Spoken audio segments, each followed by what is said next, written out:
This is Diamond D with where I'm giving you some love advice, some happiness advice, some everyday good advice to make your day a little more loving. Hi, this is Diamond D with Love and Happiness, where I'm giving you some love advice, some happiness advice, some everyday good advice to make your day a little more loving. Our guest today is Marissa Nelson. Marissa Nelson is the CEO and founder of Intimacy Moons Couples Retreats. Ms. Nelson is a licensed marriage and family therapist by the American Association of Marriage and Family Therapists and a certified sex therapist by the American Association of Sexuality Educators, Counselors, and Therapists.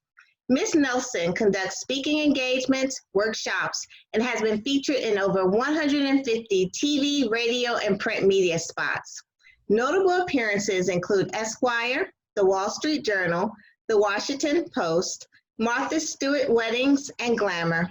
Her counseling and sex therapy goes beyond sex problems in marriages, but also include sex problems associated with past sex trauma, rape, sexual rejection, incest, sex abuse, sexual assault, sex shame, and sex dysfunction in both men and women. Please welcome Ms. Nelson to the show today. Hi, how are you? I'm doing great. Wonderful. I'm so thankful that you have agreed to come on the show. And Agreed. I'm just happy to be here. Thank you for inviting me. You're welcome. You're welcome. So tell me a little bit about your practice and your couples retreat. Sure. I started off in private practice in DC, and I started out in private practice. I knew I always wanted to work with couples, and I felt like there weren't enough spaces and enough diversity in therapy. And so that's one of the reasons why I really always wanted to focus on couples, and I was always interested on closeness. I was always interested on like, how do couples get close? How do they stay close? I was getting people who were married for 12, 15, 20, 25 years, and they're coming in, they have a lot of love for each other, but they're trying to keep the connective tissue of their relationship. And they have so much shared things in common, but they just haven't got it right. So people were saying, oh, Marissa, we were trying to figure out where we're going to get divorced or stay together. We went on vacation. And now everything is much better. I was noticing that there was this growing trend of people leaving their environments to go on vacation and kind of work through things. Mm-hmm. And that's how Intimacy Moons was born. I thought that maybe if people can get away and get the tools that they need in a short amount of time to heal, to reconnect, to do so in a way that is smart, strategic, and do so in a beautiful tropical location where they're having all these wonderful shared experiences, that I thought, my hypothesis at the time was, well, all of these things build intimacy. Mm-hmm. So, 5 years later, happy that we have one of the most successful retreats in the world, voted best retreats by Women's Health and Livestrong and Bustle and Black Enterprise. So it's something that we feel really proud of, and I think that it's a couple of things. Our ethics, which is we believe in educational programming that empowers couples and gives them not just sales pitches, which I can't stand, or upsells. I want anybody who comes and works with me, I want to give you everything that you need from day one, so that you now have the power to fix your relationship. And I think that you can't do this work. You can do good work, but I think that if you don't add the intimacy component and you don't know how to navigate sexuality as a sex therapist and as a sexuality educator, you are missing a big piece of the pie as how couples learn how to, relax, engage in touch, give themselves permission to even feel pleasure. I think that, I love this work. I'm passionate about this work, and I'm just happy to help as much as I can. So we will continue to do this work. But of course, because of COVID-19, there's so many there's so many changes, of course, that are happening. And so we're moving all of our programming online to serve our community, to serve, any couple who needs the assistance, the help, because, certainly a pandemic can really force, really a lot of issues to come to the surface. And so we will be and will continue to move all of our programming online for the foreseeable future until we can all meet, safely in the Caribbean again. So when you guys were doing the in-person retreats, what are some of the destinations that you had? Well, really, the Bahamas and Barbados. I was working in partnership with the Barbados Tourism Association, and it's just it's a very special connection to me, because even when I was younger, being of Caribbean background, I used to go to Barbados when I was young and spend my summers there. And then, right before we got married, my husband and I went to the actual hotel where I host my retreats at the Crane Resort. So it was just one of those, it just happened. It was just kind of providence. So, that's the home of Intimacy Moons, but I definitely will be expanding to different locations, because I just want to make it more accessible and as accessible to couples moving forward. Right. Wonderful. Excellent. So when you're doing your therapy online or virtually now, are you working individually with individuals, or are you working as couples, or give me an idea how that actually looks sort of in the virtual universe? Yeah, I think, much like everyone, we're all trying to figure these things out. Prior to this pandemic, everything that I've done was really in person, group retreats and speaking engagements and private retreats. And so I'm very used to that one-on-one experience in person. Now moving everything online, I think you can still have that connection, but we're trying to find different ways to meet everybody's needs, and particularly how people learn. And if you're working with a couple, to make it as authentic, real, connected, powerful as possible. So yes, we are doing group online retreats. And then we are also doing a one-on-one retreat. So anybody who wants to work with me privately can do so by going to www.intimacymoons.com, and they're able to schedule the date and time that works best for them. I think the good news about that is that people can schedule based on their time schedule, and they can go straight to my calendar.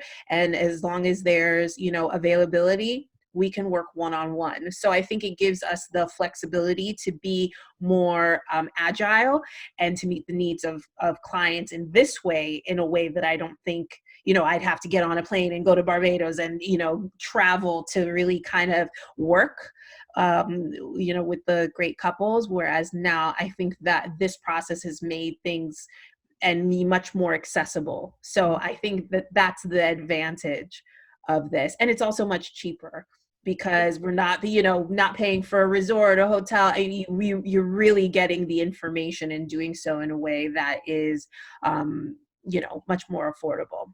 Wonderful. Excellent. Let's talk a little bit about love and how people fall in love and who they choose.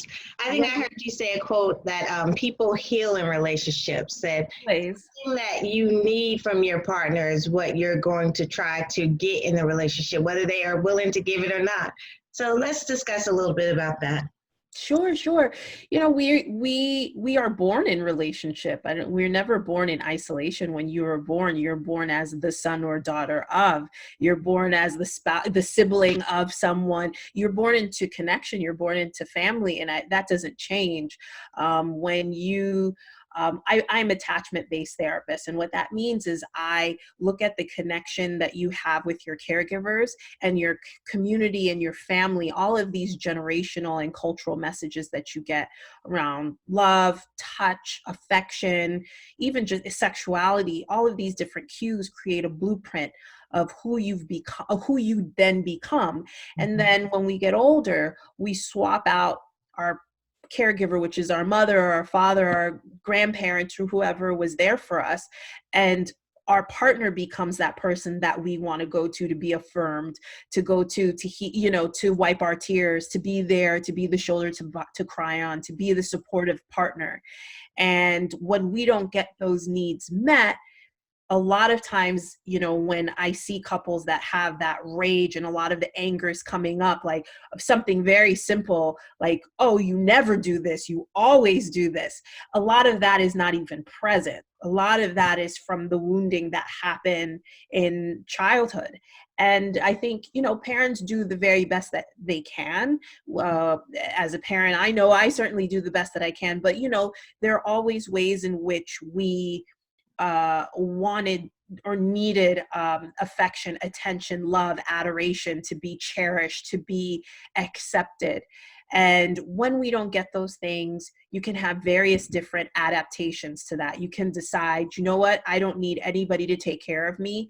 I can take care of myself. I'm not going to let anybody, I don't need anybody. So you may push people away and test people by pushing people away from you. And it might be more comfortable to be with a partner who's always kind of in pursuit of you and never really being able to fully trust in a relationship, because you don't fully trust anyone. And I think it's hard if you don't trust your caregivers to protect you or take care of you or give you what you needed in childhood. It's very hard to transfer that trust to a romantic partner, because unlike our parents whose love is supposed to be unconditional, partner's love is conditional. When you get married, there are certain conditions to marriage, like I do not want you to, betray my trust. I do not want you to neglect me. I mean, there's just certain implicit agreements that we make when we get married.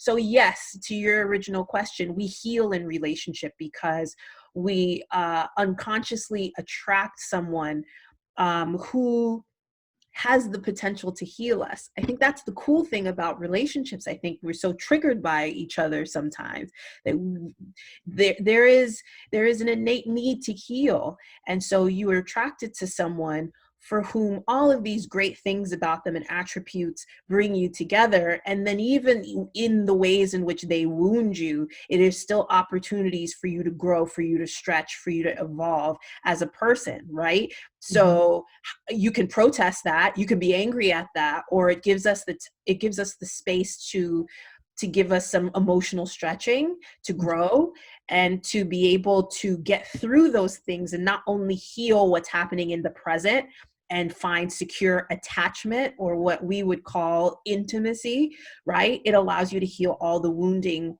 of everyone that came before you. So that's one of the reasons why it's so powerful. What do you think like every relationship needs? And if you're not getting your needs met in that relationship, what would you advise an individual to do? What do I think every relationship needs? I think that you need mutual respect. And beyond just mutual respect, it's a mutual respect for each other, a mutual respect for the sacredness of your relationship, and doing whatever it takes that even in disagreement, that you are not threatening the security of the relationship. So every time you get in a fight, it can't be, well, I'm going to leave you, I'm going to divorce you, you can find somebody else. Like, I don't do that. You can, it can't be that, because then that feeds into that lack of trust, that leads into that sense of not feeling that security or that connectedness, and people start to pull away or modify their behavior, because guess what? We can't be completely honest if you have a partner who's always threatening to essentially abandon you, which is another huge attachment. It's something within us. If you've had a parent who wasn't present, or you've had a parent that have left, or you didn't grow up with one of your parents, then huge abandonment needs settle in.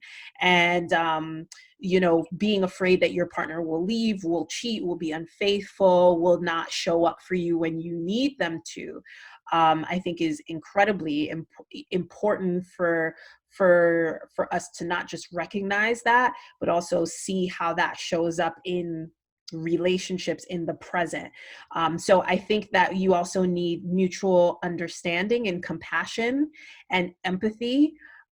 because you're two different people. You're not going to see eye to eye. I think being in a relationship and being attracted to someone doesn't mean that you will morph into the same person. We all come with our own experiences, our own cultures, our own values, and you just hope that we can live in parallel with each other, that we can move in a similar direction together, that we can negotiate what our needs are and what's important to us in relationships. And I think that that's where things break down, where one person says, well, this is my reality. Your reality needs to match mine. And if it doesn't, well, we're either not compatible or something's wrong with you, as opposed to this acceptance of, I've chosen to be with my partner. I recognize the differences. And that doesn't mean a character assassination, but how do we live in that space between us where we can be two people and we can have different experiences, but these experiences don't have to pull us apart. We can use our differences to co-create, co-construct a reality that works for both of us. Mm-hmm. Mm-hmm. That's very good. And I think that your earlier point about people's fear of being abandoned and those concerns are just, some of the iceberg issues that come about in relationships and just being an obstacle and a hurdle for people to have to overcome. Being able to communicate, being able to share your feelings in an unjudgmental or non-judgmental fashion with your partner is important. What other relationship hurdles do you want to speak about tonight, or you feel no, absolutely.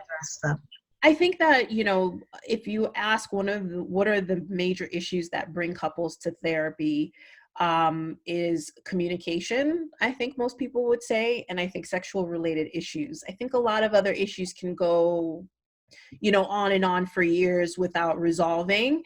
But I think the ones that come to a boiling point are these major kind of life shifts and things coming to a head due to lack of communication or sexual related issues. I think some of the other relationship hurdles that tend to come up, there's lots of them, especially when you work with couples, we can't ignore the elephant in the room of affairs or lack of trust. You know, trust will be broken at some point in the relationship. Doesn't mean an affair, but it means in a way where my partner didn't show up for me in a way that I needed them. They weren't there for me when I needed them to be. They weren't honest with me or 100% honest with me about something.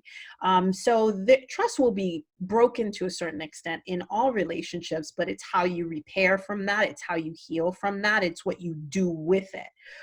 Some common relationship hurdles, of course, I'm in my 30s, is parenthood. I think that that's one of the other things that I see in my practice, where, differences of parenting styles, the functioning of a household, and if one person, and gender roles, if one person is, caregiver and they feel overwhelmed and the other person, it doesn't, may not be as a partnership in parenthood, or they have various different parenting styles, you can see where things start to fall apart, or where a lot of the focus is on the children, and then you lose some of that connection when it comes to the parents, or feeling like your role is just as parents and they're not lovers and friends anymore. It's really just the management of life and schedules and kids. And so, it's really hard because, as parents, it's just as people, you clear one hurdle and you can have certain events in a couple's life that bring them completely together, and then something happens, and just like that, you have to readjust, and that can pull you apart if you're not careful. So I think that you can be in several different marriages with the same person. It just depends on what period of your life that you're in and what it requires of you to shift of your own self and of your partner. Because I think one of the biggest things that I would say is important is, after I work with a couple, they'll say, okay, now I know this. Oh, I realize all of these things. Now what do I do with this? How do I change this? Like, how can we change? And I would say that as a family therapist's systems theory, it says if one person changes in the system, they change the way they interact with everybody in that system. So if you change the way that you react or interact with your partner, then your partner has to adjust to that change. And that's how change happens. So even when you're in an argument, if you're watching your tone, if you're asking questions to be curious, if you have empathy, if you're saying, you know what, I understand where you're coming from, and you're not attacking them, if that's what you're used to and you're doing this differently, well, maybe things can shift in your relationship.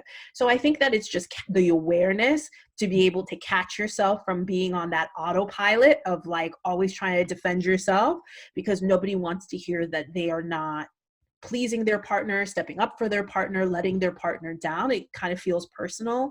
But I think that if you can catch yourself in these moments, then you can then affect that change that you want in your relationship. Starts Great. with you. Excellent, excellent. Miss Nelson, do you have any books that you would like to recommend to our viewers? Yes, I have a couple. Actually, I have lots and lots of books. Sure. It depends on what your needs are. So the books that I normally recommend, so like Marissa's favorite books club, and I have all of them with me. So a lot of times with couples, if we're talking about sexuality, it's important to be able to understand where desire comes from, particularly when it comes to women. If if you're a mother, if you're working, if you're just holding down everything when it comes to life and family and parents and children and everything that life has to offer, a lot of times that takes effect on our desire and our wanting of sexual energy and being able to give that back to ourselves. And so really, really great book is by Emily Nagoski. It's called Come As You Are. Mhm. And this is really about kind of the neuroscience behind desire. It explains, how women can be burnt out. It explains how even with women, there are things called accelerators and brakes to our desire. So there's things that can bring us closer to our desire and to sexuality. And there's the brakes, which things that we step back and take pause and may stop that process for us. It doesn't fall out of the sky, but we do have to nurture it, and we have to also be in tune with what brings ourselves to desire, what turns us on, and that sexuality is not just in service to a partner or for somebody else's needs or to get it over with for somebody else, but it's for us. And so how do we reclaim that? So that also comes with a companion workbook, Come As You Are. I think another one that would be incredibly helpful is Sexual Healing. This is what I use, well, personally. Of course, it's in my library, but Sexual Healing is really good for sexual dysfunctions. And also, like, if you have premature ejaculation, if you have vaginismus, which is essentially your vagina having a panic attack and it being very hard for you to insert penis or finger into the vagina, if you have pelvic pain, if you have erectile dysfunction, this is a great book for reading and giving practical tips on how to overcome a lot of those challenges and where they come from, barring out health-related issues, diabetes, cancer, high blood pressure, which would affect blood flow to your genitals.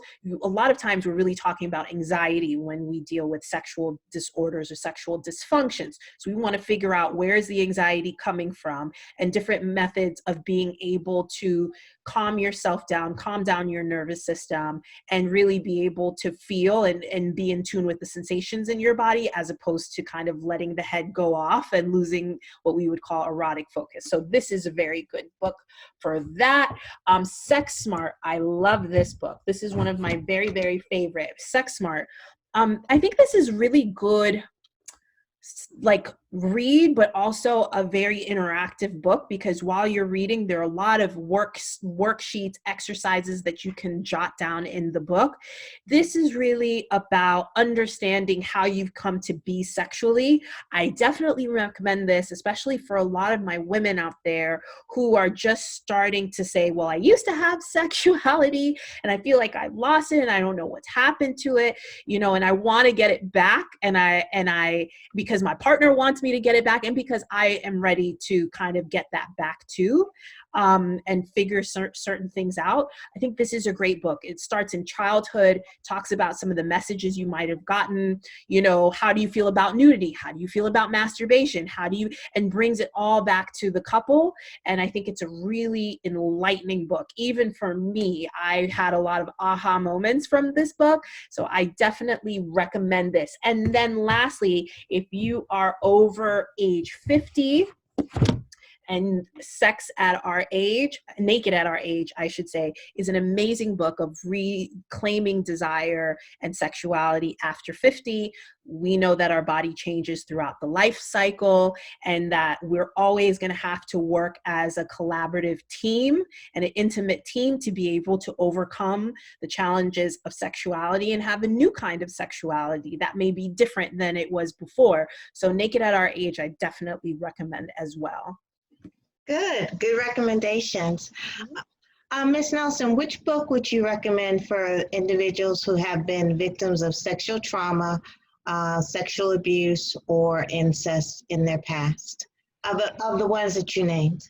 Well, definitely Sex Smart, because I think Sex Smart is a very gentle way of being able to unearth what is there and to see how that has shown up sexually, right? Because it does have a chapter about trauma and sexual traumas, but it allows you to, because a lot of times our our survival mechanism within us will go straight to the event or to that sexual trauma, but it's so much bigger than that, because there is everything that happened before the event, or everything that happened after that, and any subsequent events that may have touched on that trauma as well. So I do think that Sex Smart would be an amazing book. And if I had, actually, there might be another one, and I'll be happy to, email that to you so that you can include it for any, recovery. But definitely, I think Sex Smart would be a good place to start. Wonderful recommendations. Thank you so much, Ms. Nelson, for joining our show today. I truly appreciate you. You have given our viewers valuable and very informative information. So I truly appreciate that. Thank you for having me. And, I'm wishing everybody happy intimacy and all the best. Please stay safe. And thank you so, so much for having me. You're welcome. How can our viewers connect with you? You want to leave your websites and your Snapchat and Twitter and all that other stuff? Oh, absolutely. I don't snap. Is that bad? No, you're fine. I'm like learning, okay? I'm learning. But yes, you can definitely connect with me on Facebook at Intimacy Moons. You can connect with me and follow me, please, on Instagram at Intimacy Moons, or work with me and see what we're up to at www.intimacymoons.com. Excellent. Wonderful. And to my viewers, let me leave you with this quote from Rose Kennedy. She says, "Time heals some wounds, but love heals them all." This is Love and Happiness with Diamond D, reminding you that God loves you. Take care.